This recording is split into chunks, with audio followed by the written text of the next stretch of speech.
Hi, Alice. Hi, Mike. How does the offer of free beer sound to you guys? Inconceivable. It will never happen. Sounds like a dream. It's a dream world, isn't it? No, it is not. Listen to this. Our friends at beer52.com are giving you the opportunity to sip 8 free exclusive craft beers from around the world. I'm still not entirely sure that I believe you, but still, that's all well and good, right? So how? Tell me how. I mean, that's 2 more than 6. What are the details, Steph? Solid maths. All you need to do is go to www.beer52.com/distant and cover £4.95 for the postage. The case will be delivered straight to your doorstep and you don't even need to leave the house. Yeah. I mean, technically, we're not allowed to leave the house anyway, are we? Beer 52 are beer pioneers, gentlemen. They are going around the world to find the best and most interesting beer from the greatest small batch breweries on planet Earth. No surprise then that they are the world's most popular craft beer discovery club. Each month, Beer 52 deliver a case with a different theme. Themes have included Germany, Korea, Norway, South Africa, California, Finland, and many more, but they have not forgotten their roots. As an independent UK company, Beer 52 are also passionate about the UK craft beer scene. The beauty of Beer 52 is that they will not and do not hold you to ransom. There's no lock-in. You can leave at any time. Oh, yeah, that sounds good, but I mean, you know me, Steph. I'm all about the snacks. As well as your individual beers, Mike, you will receive a cheeky snack. You like magazines, Alice? Well, I'm a confident reader, Steph. Okay, do you like the award-winning craft beer magazine Ferment? Oh, I mean, it sounds right up my alley. There you go. Do you like dark beers? No, that's okay. You can opt for the light beer plan. It's easy. You just go to www.beer52.com/distant to get your first case of 8 beers for free. I'll just recap that, Alan, Steph. That is beer52.com/distant. Beer52.com. That's the word beer, right? Then the numbers 5 and 2 makes 52.com.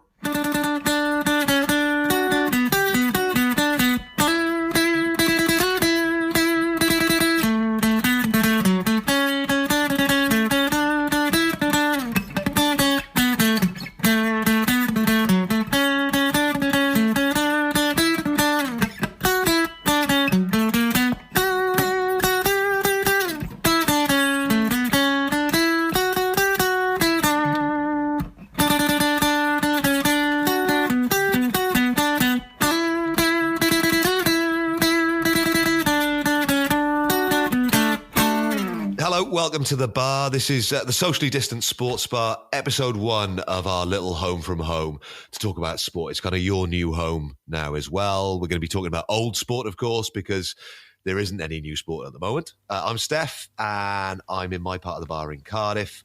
A little bit of a beer on the go, socially distant from one another. Ellis, where are you? I'm in South London. I've got a beer as well. And I might move on to port later. Who knows? I mean, time is an irrelevance at the moment, isn't it? So, I'm not getting dressed in the day. All sense of routine has just disappeared. So, yeah, I mean, usually I would only drink port at Christmas, but all better off. It's in the cupboard. Might as well use it now. Absolutely. Mike, I measured out the distance between our houses the other day with a little jog. Which sounds a bit sinister. 3 minutes of medium-paced running, I make it. You were jogging away at the time, weren't you? Absolutely. Very fast. Yeah.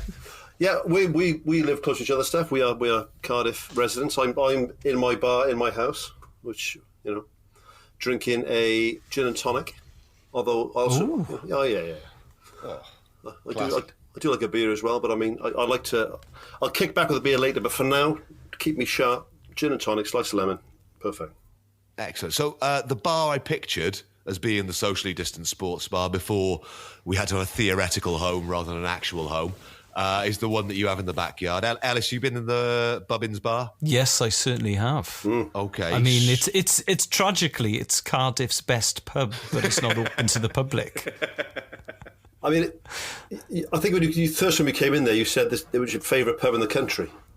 And yeah, it is. It's my pride and joy, Steph. I just can't believe you haven't been over yet. So whenever we get it, when all this nonsense is over, there's a stool there waiting for you. I think that's where we need to... We'll shift it to a real bar when we don't have to socially distance. It's a curious mix, Mike Spar, Go on. of Welsh rugby from about 1935, because didn't your uncle play for Wales? Didn't he get a Welsh cap? My grandmother's brother played, second, like under 19s as it was then in 1939. So I got his cap and his jersey. So it's rugby sort of 1930 up to about 83? 1990? No, not that late. Not that late, really. I mean, sort of 83, 84. And then American football. And Elvis. A lot of American football, a lot of Elvis, a lot of classic 70s and 80s TV from both sides of the pond. So your Rockford Files, your Professionals, your Kojaks, your Minders, your Sweeneys. Oh, it's a heady mix. It's a heady mix. This is the physical thing that I had in my head for the bar. The theoretical side of it is that I wanted to watch some sport in the bar with you guys, but obviously we can't. So the idea of this now is that we bring clips from YouTube, we bring some documentaries, some books, some other podcasts, if we like, from the world of sport, so we can fill the gap for everybody who hasn't got any live sport to watch. So, every episode, 2 clips each from YouTube, please, a book each, and a documentary from one of us to watch in the bar and let the evening pass with a bit of fun. So, every sport is admissible, I think. Smorgasbord, Steph. The smorgasbord is the word, I think. I like that. But as with every pub conversation, if you bring something to the table, it's got to be good. 100%, yeah. Doesn't matter what it is, as long as it's good. Yeah, exactly. If it's kabaddi, it's good kabaddi. I love kabaddi. Huge fan of kabaddi. Not sure I like the pressure you've put on this. Okay, let's crack into it. Round 1. First YouTube clip, Mike, is one from you. Jonathan Davies. To Davies. Davies dummy. Gets out of the tackle. And another one. Gets around Michael Eager. Gets around Andrew John. Oh, lovely work here. Is that man Davies again? Davies. Beautiful play. Yeah, there's a compilation. I think I'm allowed a compilation. I wasn't sure of the parameters, but when it comes to Jonathan Davies, and that gets confusing these days, I'm talking about the original Jonathan Davies, Jiffy. A real treat that I was a teenager in the sort of mid to late 80s when he first came on the scene. And just to be there, it was like my Pele, to be in the stadium watching Jonathan Davies play rugby was an absolute pleasure. And then the sort of sands of time drift through the old hourglass then. But I watched that clip 3 or 4 days ago of those best tries in league and union, and I was laughing out loud watching it. It just blew me away again. I'd forgotten how good he was, and it's when you think someone was brilliant and then you don't see it properly for probably 15 years, and then you watch it again and think, he's actually better than I remembered. He's quicker than I remembered. He's electrically fast. He's great off both feet. He's got superb balance. He can chip. He's got a cannon boot when he goes for a long kick. He's tough as nails. I mean, that everyone who watches that clip is going to love that clip. And you haven't got to be a rugby fan. You will love. If you love sport, you will love that clip. I think he's the Maradona of rugby. Yeah. Or like George Best or something, because I watched that clip. I was a huge Jonathan Davies fan as a kid growing up, because my earliest memories of rugby are just about the 87 World Cup when Wales reached a semi-final, but very, very vivid memories of the 88 Triple Crown. And Jonathan Davies went to my dad's school. So my dad's school was Gwendraeth Grammar. So they had Barry John was a Gwendraeth Grammar boy. Then obviously Phil Bennett went to school in Llanelli. Gareth Davies was a Gwendraeth Grammar boy who played with my dad in the first 15. And then Jonathan Davies was a Gwendraeth Grammar boy. So 3 of the 4 outside halves, sort of 1970 to 1990, had all gone to the same school, and Carwyn James had gone to that school as well. And an incredible record for producing world-class outside halves from one grammar school. You've also just reinforced every Welsh stereotype, right? Oh, yeah. I've mentioned a legendary player that was basically went to your dad's school, and so did everyone else who played for Wales. Well, and they all knew each other. Do you know what? I mean, I love Welsh rugby from that period, and when I was thinking about which clip I was going to choose, I almost chose Ieuan Evans' try against Scotland. I was there for that. I was stood when he got that pass. I was stood right there. Yeah, it's fantastic. I mean, the old South enclosure. My girlfriend Izzy, she hates sport. Bizarrely, apparently, I showed her that on one of our first dates. Yeah. What a smooth man. What a but anyway. Had you been on many dates before this? No, never been on a date before. Yeah. But anyway, to expand on our theory that I'm sort of reinforcing all these stereotypes, Ian Evans was my grandmother's next door neighbour. So there is barely a link between... I'm going to chip in there with this for the non-Welsh listeners.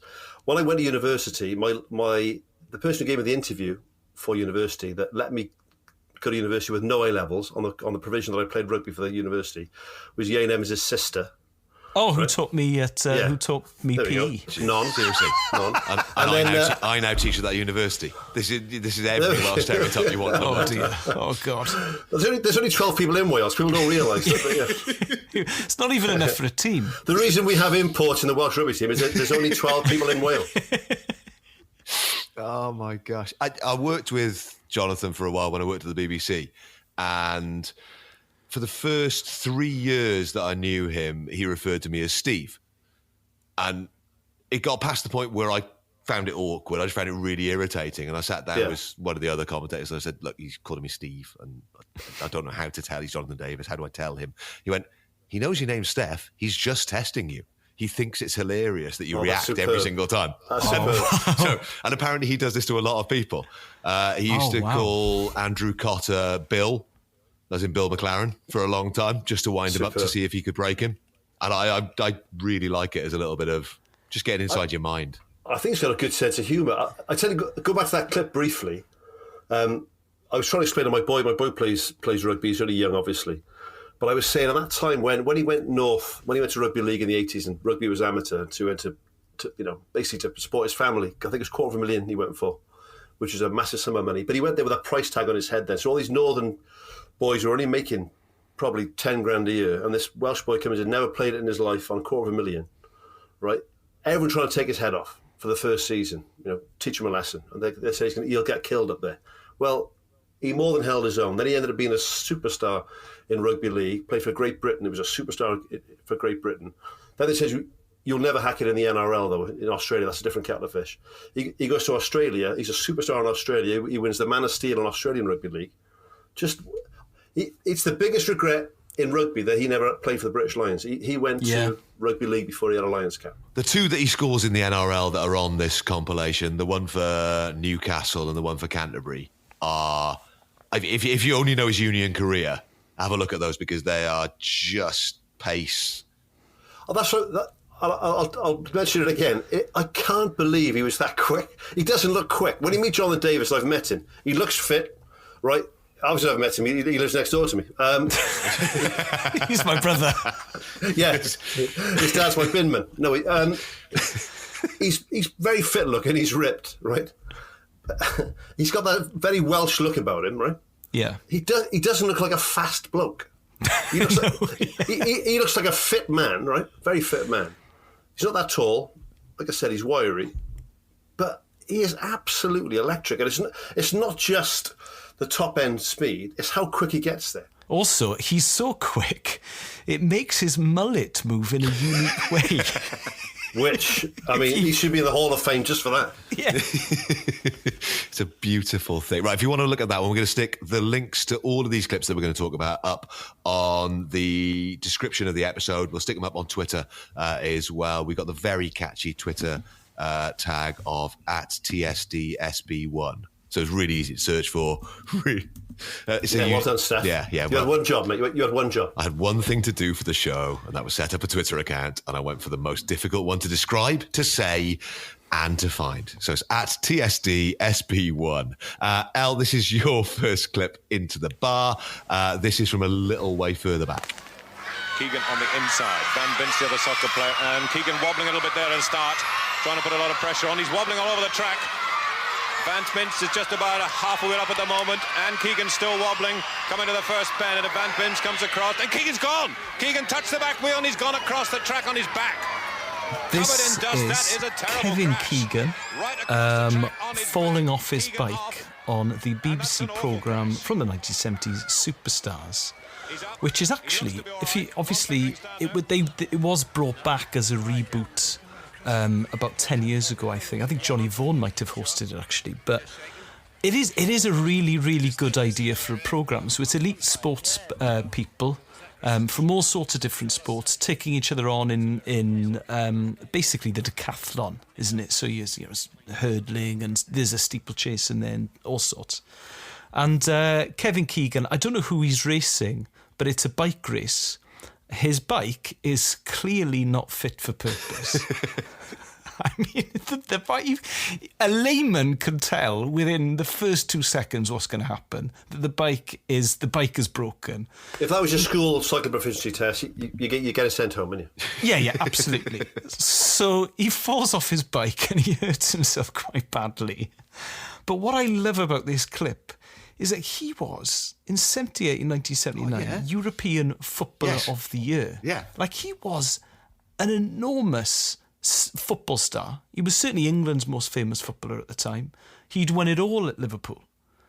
And, what he'd be worth in today's money, I dread to think it would be millions and millions. So he's done this thing. Obviously, there would have been a fee, but not a particularly sizable fee, I don't think. He's doing it for the fun of it. Yeah. He's also desperate to win. Yes. His wheel is wobbling because he claims that it's loose, but he keeps riding because it's the difference between him coming third and fourth in Superstars, which is a competition that doesn't matter.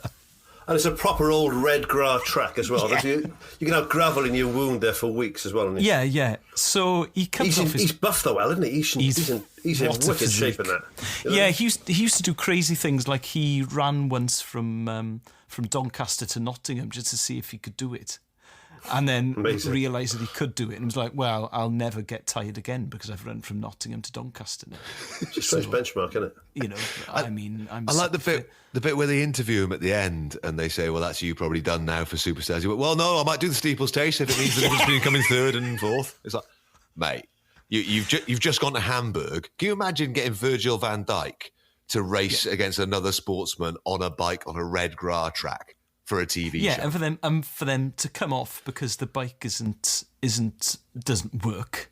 I think the wheels will get loose. Imagine saying to your agent, or imagine the TV people saying to the insurer who's working with the show, "What does Kevin make nowadays?" "Oh, he's on 300 grand a week." Right. So if he's out, he's going to miss what? 4 weeks. About 1.2 million in missed wages. The team's trying to win the European Cup as well, so Kevin's under a lot of pressure. So the bike race is on. Yeah, not a problem. That's all good. We've talked to AXA. No problem. And he never once blames the production. He never looks angry. He never looks miffed. He also doesn't really blame the bike. He just says, "Well, my front wheel got clipped, so there's only one way I was going to go. I could have braked and slowed down a bit, which would have meant I probably wouldn't have fallen. But then I'd have lost the race on that first corner. So I was never going to do that. I don't want to go down the route that all modern footballers are sissies, because I don't think that's true. But what definitely isn't true is that an investment like a modern footballer, the idea that they'd be allowed to make a programme like that was run so amateurishly, it is inconceivable. What were Brian Jackson and Precious McKenzie earning at the time? You know what I mean? You wouldn't have Cristiano Ronaldo having a bike race against some bloke who did judo.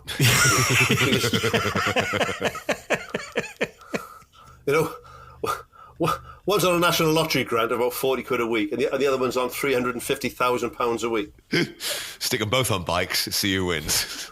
Yeah. Brilliant. Right, that one's going up on the Twitter. My first clip to come into the bar is from 88. This is the final of the Euros in Murin hits the cross all the way to the back post. It's Van Basten! Oh, he's gone for it!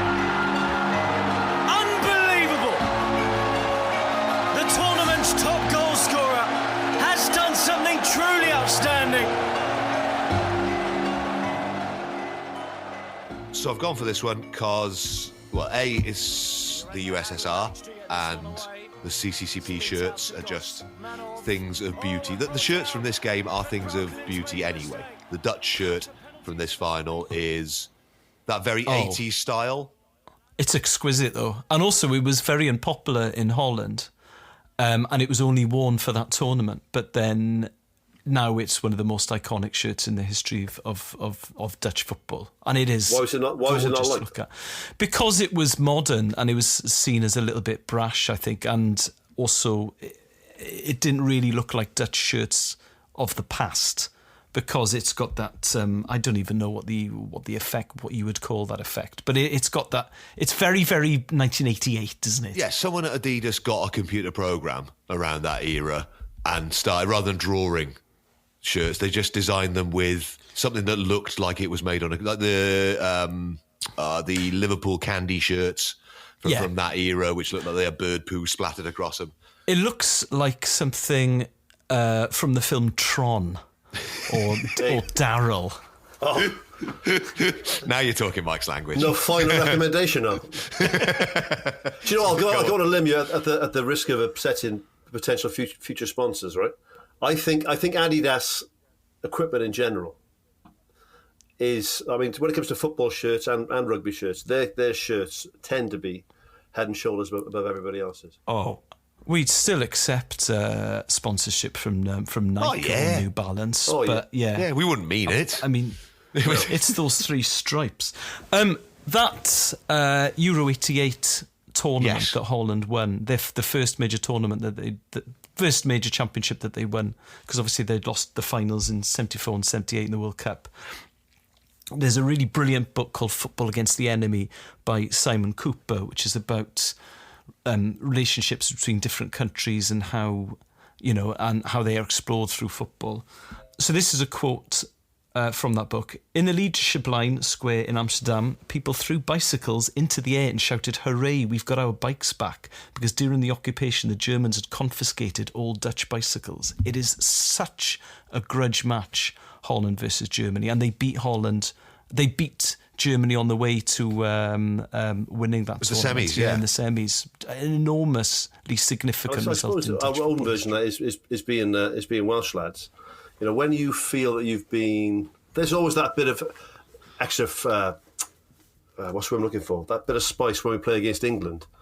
Because the fact that England... We speak in English, right? You know, I learned English and we've been anglicised as a country. So if you're... We've got nothing against the English personally, but there's that, you know. And I think it's the same. It must be the same with those countries that have been occupied. When you look at the Soviet states, the satellite states, there's sort of rivalry there, or Holland against Germany, so the Netherlands against Germany. I don't know. So I wouldn't throw a bike in the air, but I can understand. I don't think they were necessarily their own bikes. I think bikes were just getting chucked in the air. It's also the Welsh English or the Wales England rivalry. Partly it's such an imbalanced rivalry in terms of population size and resources as well. So whenever Wales beat England at any sport, it's an enormous achievement because they're a country of over 50 million people and we're a country of 3.1 million people. You know, really, our rivalries should be with Birmingham. Yeah, Greater Manchester. When was the last time we lost to Villa? Yes. I showed my 7-year-old the Van Basten goal from the final because in my mind it's just a thing of beauty, and I wanted to know if it kind of stood up to the test of time. And he called his 9-year-old brother into the room to have a look at it because he thought it was so special. So it is as good as I remember it being. It's the impossibility of the angle I find incredible because he's got no right really to score from there. And Marco van Basten his career was sort of curtailed by injuries. So we did see the best of him because there were a couple of years when he was at Milan when he was fantastic, but his career certainly ended more quickly than it should have done. He could have lasted prematurely. Yeah, it was his Achilles, I think. But at his best, what a play. He's also a very good footballer for a highlights reel.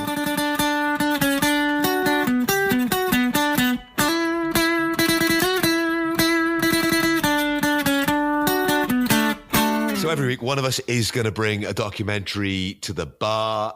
On Twitter, those of you who managed to find us, at TSDSB1, it's gonna catch on. Yeah. I have every faith in you. It's really easy to find. It's really easy to search for. I've nailed it. At TSD SB1, Original Jungle Sound has recommended Free Solo, which is the climbing one. Crazy. Which absolutely just is nuts. petrified. It's really good. That's cracking suggestion. James Orr suggests 9.79. Don't know if you've seen that one. That is the 100 metres final from Seoul. Oh, brilliant. Where they kind of go back, and I think it's only Calvin Smith and the guy who is from Brazil who pulls up after about 40 metres, who don't have some sort of drugs controversy in their career at some point. So that's definitely worth a look. Howell Reese says anything ESPN 30 for 30 would be amazing. The 2 Escobars is good. One for Ellis. Once in a Lifetime featuring Swansea boy Giorgio Chinaglia. Yeah, I've been told about that. I haven't watched it. We'll have a look into that one. Hoop Dreams from Tibbs, that's a Stone Cold classic. And Gareth Hopkins says a couple that I've never heard of. Dogtown and the Z Boys, about the birth of the Californian skateboarding scene in the 70s. So if you want to get involved, get your thoughts across to us at TSDSB1. See, it is catching on. It's catching on in my head. Well said. Those ESPN 30 for 30s are superb. They are top layer. And 7 days free if you subscribe. That's all I'm going to say. We're trying to get you ways of watching things. 7 days free. Get yourself in there. Get yourself out. That's all I'm saying. Elle, what is your choice for this week? My choice of documentary is An Impossible Job, which was a Channel 4 cutting-edge documentary that followed Graham Taylor managing England, trying to reach USA 94, the World Cup in 1994. Huge amount of pressure as England manager anyway. That's the nature of the job. But England obviously had got to the semi-final of Italia 90.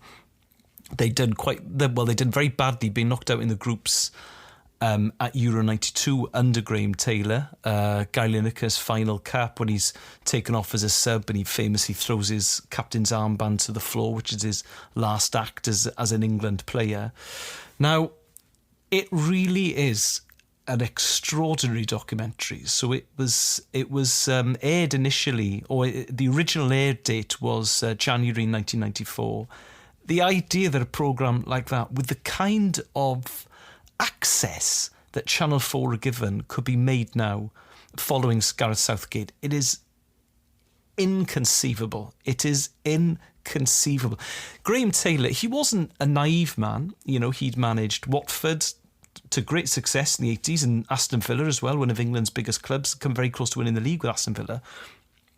You know, he'd worked with the press, but I don't think he realised he could turn his clip mic off, because just the amount of stuff that he gives away, and you're watching it through your fingers, and it's quite odd actually, because, you know, he is a failure as an England manager. However, he does come across quite well. I think he comes across as a very honourable man and a really good bloke. There's a bit where England are playing a fixture at Wembley and John Barnes is getting horrendous abuse, and somebody racially abuses him, and Graham Taylor turns round and has a go at this fan in the crowd and says he's a human being, you can't talk about him like that. And again, it's just unimaginable in today's game, because managers tend to be, you know, they're much further away from the crowd. I mean, the old Wembley was a completely different sort of kettle of fish to the modern Wembley. I'm not sure Gareth Southgate would be able to do that at the new Wembley. It was a very, very quotable programme. You know, do I not like that? Obviously, is the one that, you know, still gets said by people. Can we not knock it? Can we not knock it as well? I personally love it when he just shouts, Carlton! Carlton! Carlton! Carlton! At Carlton Palmer. Carlton! Hey! Yeah. John! Barnsley! Tuck in more! 10 yards in! Tuck in more! Tuck inside more! In to go out! Les, demand it! All it is one, he's got his area to go. Tell him, Les! That's what you tell him! They perhaps can't see you! I can let them know! One pass earlier! I'm unhappy with the movement of the front players, all right? Hey, I'm unhappy with the movement of the front two players. Yes, we are, yeah. But not playing the ball at all. I mean, where's Gascoigne? Where is Gascoigne? Sharpie! Sharpie! Fucking hell. Come on. Push on, Lee! And the way, that England team, it was an England team in transition. They'd probably seen the best of John Barnes. Beardsley had gone. Alan Shearer, he lost through injury. Stuart Pearce, he lost through injury. The only world-class performer in that team was Paul Gascoigne, who'd been injured very badly in the 91 FA Cup final, so wasn't quite the same, and he was a little bit unhappy at Lazio as well. So imagine trying to manage Paul Gascoigne. I mean, well, yeah. I watched that. I hadn't seen that for a long time, Al, until you mentioned the clip. I watched it. It was like watching a naughty kid in a man's body. I couldn't. There's one bit right at the beginning of the doc where they're coming on the field for England, and the band are marching off. And Gazza just grabs a guardsman by his nuts. I think, what are you doing? When Sky Sports are interviewing the team at the hotel, and he's up on the balcony shouting down, "Fuck off, Sky Sport!" And Sky, yes. I mean, anyone who ever spent time with Gazza, the man barely needed to sleep. He was just constantly on the lookout for mischief. And I read one of Danny Baker's autobiographies, and they were in London, and he said, "I've always wanted to drive a bus." So he just gets on the bus, and because he was England's most famous person at the time, he says to the bus driver, "Can I drive the bus?" And the bus driver goes, "All right, because you can't." And he just drives the bus, a London bus down Marble Arch, which has got a load of commuters on it. But there's one bit where before they play Norway, and Taylor is obviously like a set piece interview, and they've cut it together to not quite stitch him up, but it kind of makes him look like a bit of a waddy, where he's going, it doesn't matter what shape Gascoigne's in, he could be 10 stone, he could be 12 stone, the Norwegians fear him. And then it cuts to a shot of him and Phil Neal sat on the bench together going, he's playing shite, isn't he? Gascoigne playing shite today. I bet you any money Phil Neal agrees, does he? Oh, yeah, well, yes, boss. I mean... Yes, boss, shite boss. I mean, that's the thing. I mean, Phil Neal famously came out of it very badly. I mean, Phil Neal, who won 4 European Cups, I think, with Liverpool. One of the most decorated English footballers of all time. A wonderful player, but has got nothing to offer as a coach. What was Laurie McMenemy's role with the team? Do you know what? I can't work that out either. He just seems to be there. Yeah, he just seems to be to the left of Graham Taylor the whole time. Does Graham almost saying sentences. Does Graham know he's there?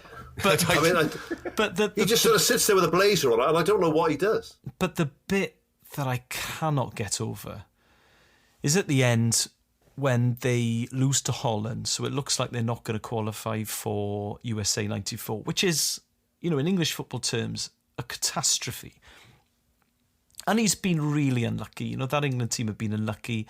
There's a foul on David Platt, and Koeman should have been sent off, and it should have been a penalty, but it's not given. Koeman is booked, which actually is quite inconsistent with the rules. And then the team break. It's a free kick given on the other end of the pitch, which obviously Koeman takes. Now, the first time he takes it, he hammers it into the wall. The wall isn't... I think it's not the wall isn't 10 yards. I think Paul Ince runs out. Paul Ince runs out. So it's retaken. I mean, this is a huge spoiler alert, but it's 25 years ago, so you're going to have to get over it, I'm afraid. But obviously the free kick is taken for a second time. I think it's Brian Moore, the commentator, says he's going to flick one, and he's flicked one, and it goes in. So now that's it. They've lost. They've got to beat San Marino 7-0. They concede after 9 seconds. Now, obviously, they've got this incredible access to Graham Taylor and his team. And one thing I found so sad about it is that the Dutch FA hadn't allowed the Channel 4 crew access. So what Graham Taylor did, because he'd given them his word and he said, listen, you've followed us for the whole thing and I've promised that you'll get access to everything. He actually disguised the camera crew as England physios. He gave them England team tracksuits and they carried their film equipment into the stadium in team kit bags. Whoa. They then get this amazing footage that, pretty much ends his career. Maybe McMenemy was a sound man. But there's this bit when, I came out of the programme really liking him. But there is... very honest man. Oh, but there is undoubtedly a Partridgian aspect to Graham Taylor. Now, England at the time, they still are, I think, were sponsored by McDonald's. And there's a bit when he's getting absolutely hammered in this press conference, but he's sipping from a big, like McDonald's. Yes, it looks like someone's gone to a drive-through and got a banana milkshake before he's doing his press conference, and it just is undignified. And also, it's not Graham Taylor's fault. 1993 is probably the nadir for football tracksuit design, so he wears this horrific tracksuit cum shell suit for a lot of the press conferences. And for me, it was Phil Neal in the red curly wig.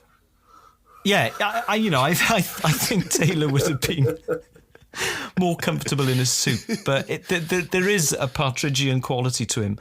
But the bit right at the end, which saddens me to this day, when he knows that his time as England manager is over, he knows he can't come back from this, so he goes up to the fourth official, and he says, "You see, at the end of the day, I get the sack." He then goes up to the linesman and he says, I'm just saying to your colleague, the referee's got me the sack. Thank him ever so much for that. Just taps him on the back. Taps him on the back, nice and friendly. I'm a meter. As if the German fellow's going to get that lovely English sarcasm. I think it was lost on him.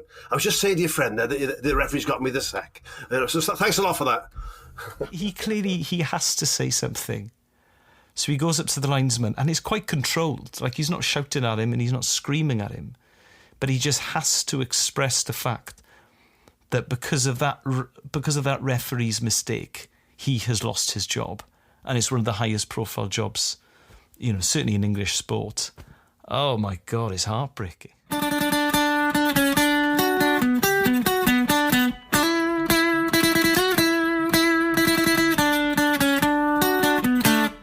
Second round of YouTube clips for us on episode 1. I'm going to go first on this one because this is one of my favourite things. This is from 1996 when rugby union had just gone professional and they let Wigan play against all the rugby union sides in the Middlesex Sevens. It was the first time a rugby league side had run onto Union's hallowed turf, but Wigan weren't about to be particularly nice to anyone in way of thanks.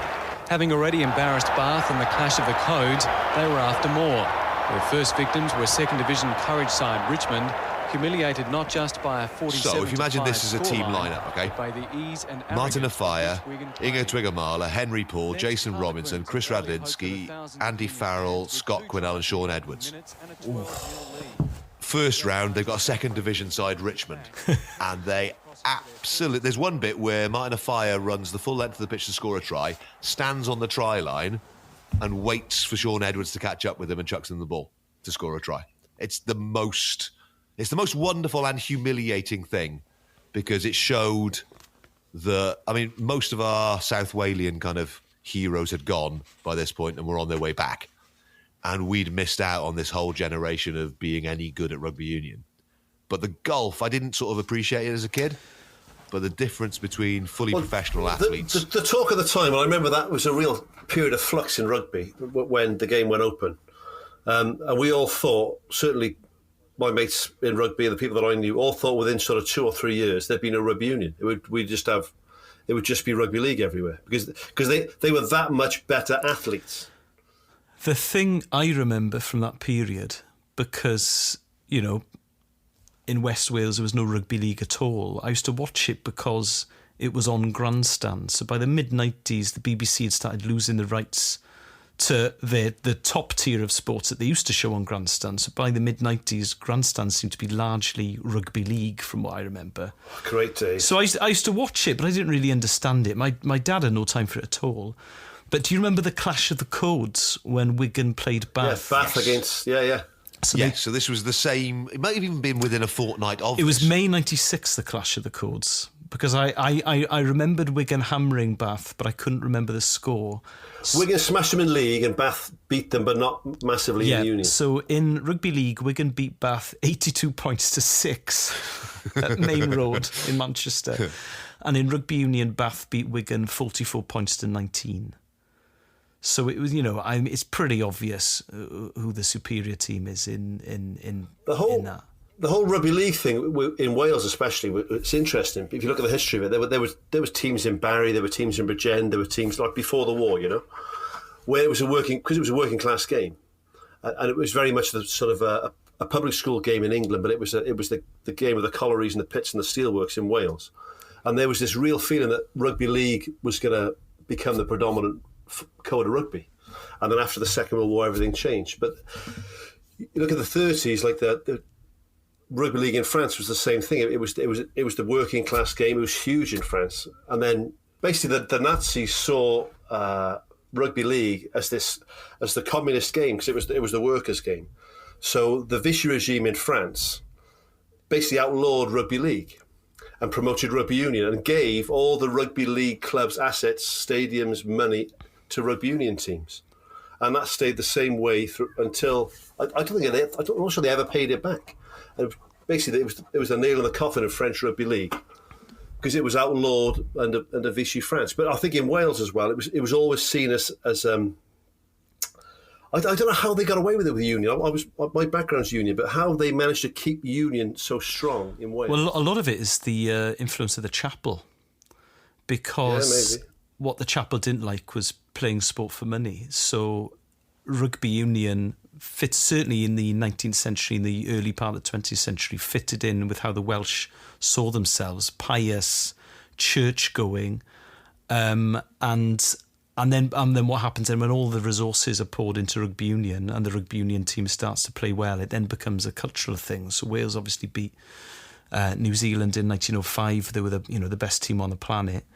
And then you started getting newspaper articles in things like the Western Mail arguing that the Welsh were genetically suited to be good Rugby Union players. And then the Five Nations Days became effectively a bigger day than St David's Day. And then it just kind of, we've got five St Patrick's Days. It's the Six Nations, isn't it? That Middlesex Sevens. The thing about the Sevens was it was the perfect vehicle for Rugby League.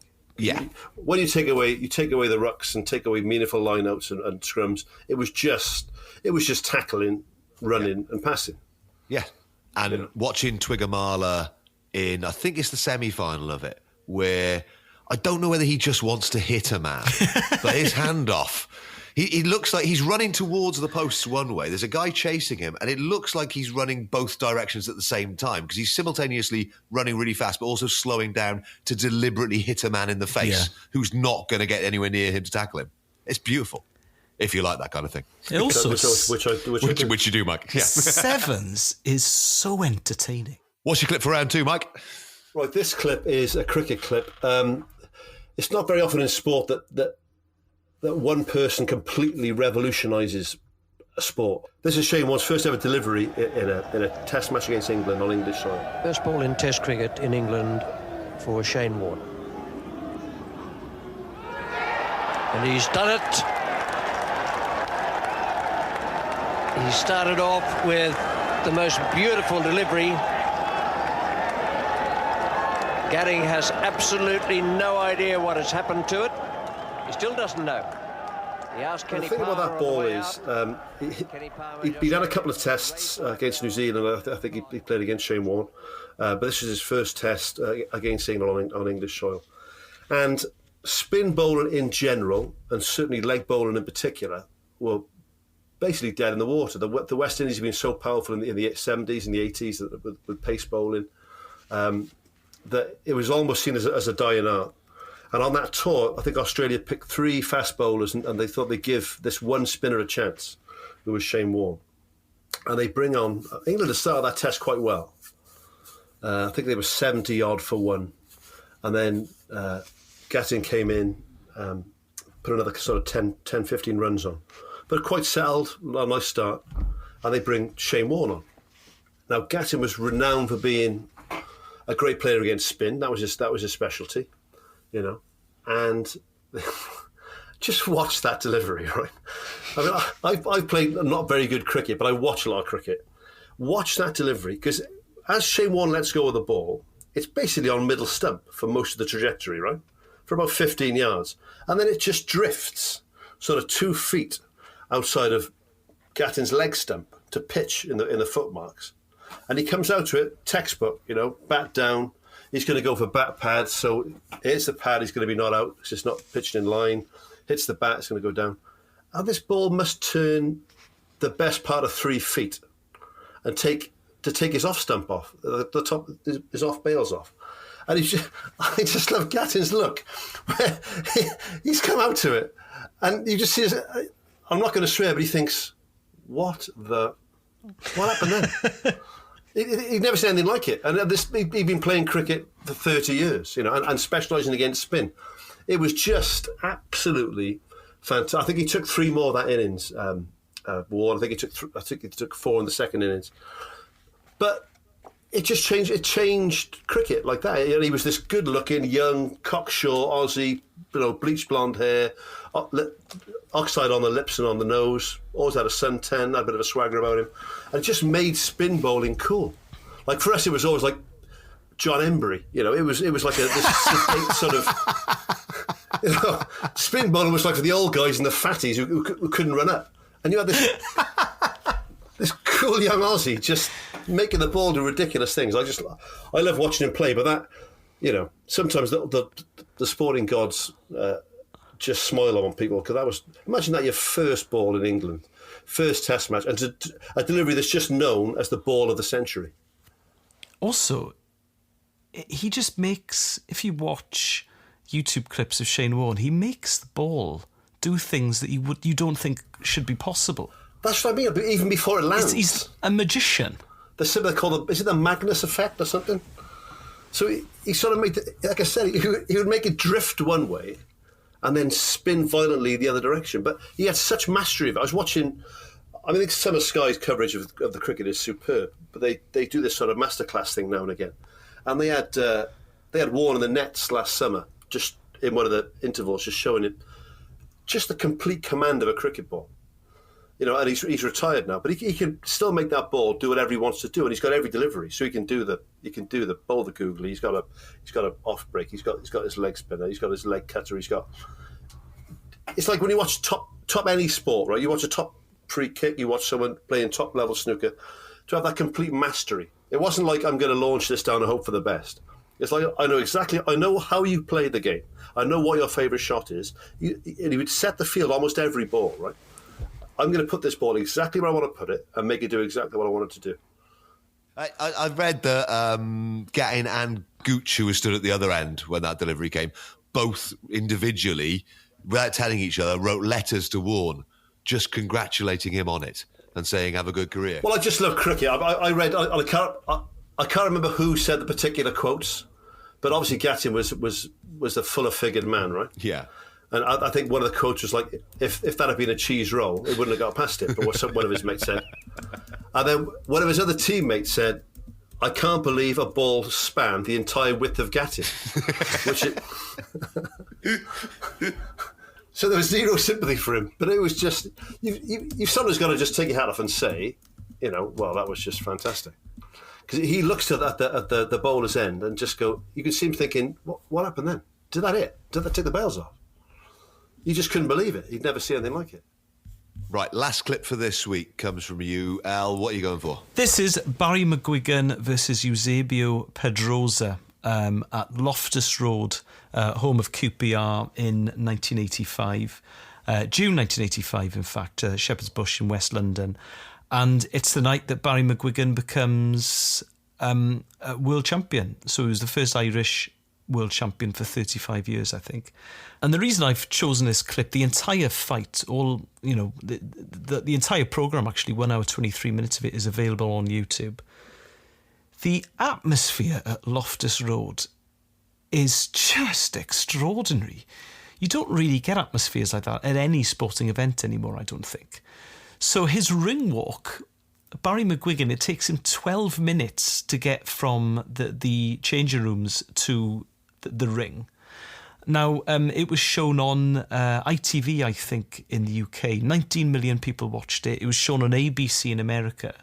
ABC had to cut to a commercial break because there were 27,000 people in the crowd. At least 20,000 of them had come from Ireland. So they don't let him get to the ring. They're just mobbing him. The gangways are all full. The security can't move people. And McGuigan had apparently told the producer of the American show, he said, "Listen, it's going to take me ages to get to the ring. You know, I've seen on the schedule you've got 2 minutes or whatever it is, and you know, for me just to walk there, that's not going to happen." And they said, "Well, security can be there." He said, "Security is irrelevant. There's 20,000 people from Ireland coming over, so I'm afraid you need to come up with a plan B." So they had to cut to a commercial break. His father, who'd represented the Republic of Ireland at the Eurovision Song Contest, sings Danny Boy. Now, he was also, one of the reasons that his father singing Danny Boy is so emotional is that he was immensely close to his father. When his father died in 1987, he didn't want to carry on. It took him a long time for him to realise that he wanted to carry on boxing, because without his father there, he just thought it was a completely pointless exercise.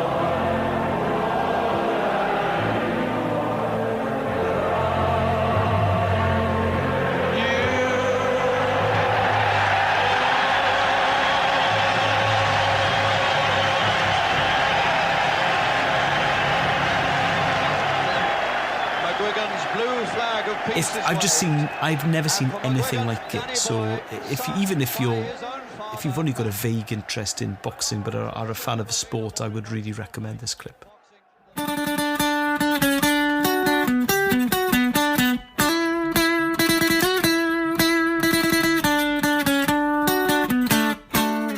wanted to bring books into this as well because we've all got a lot more time on our hands at the moment than we thought we would at this particular period of time.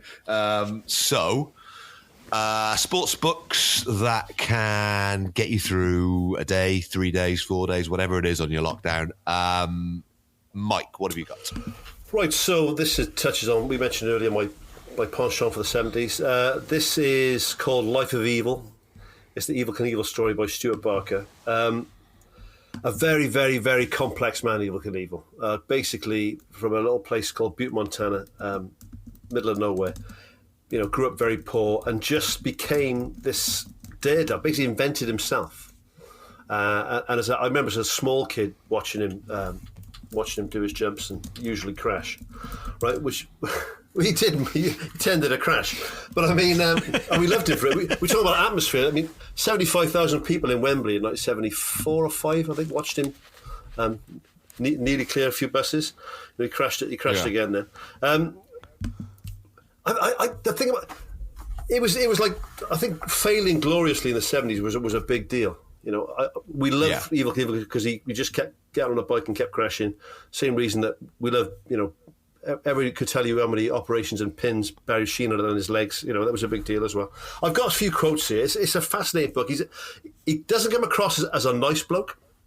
He comes across as a very interested, fairly mixed up fella, but obviously had kahunas the size of watermelons. I'll just give you a few quotes and I'll let people read this. But if you want a really interesting, very quotable biography of an icon, then this is a great book. So I'll give you a few quotes. I made $60 million in my career and I spent $63 million.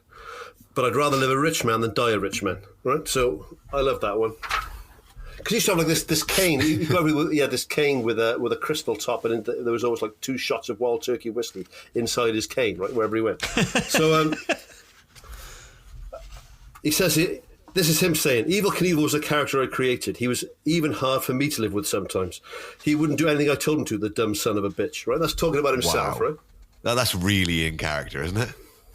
And look at this. This is. I don't think PC existed until about certainly it wasn't in the 70s, probably the 1990s. Chapter 5, opening quote. I'm going to have the best clothes, the best boots, the best diamonds, the best cars, motorcycles, booze and women on the face of this earth. I mean, that's a mantra we can all live by.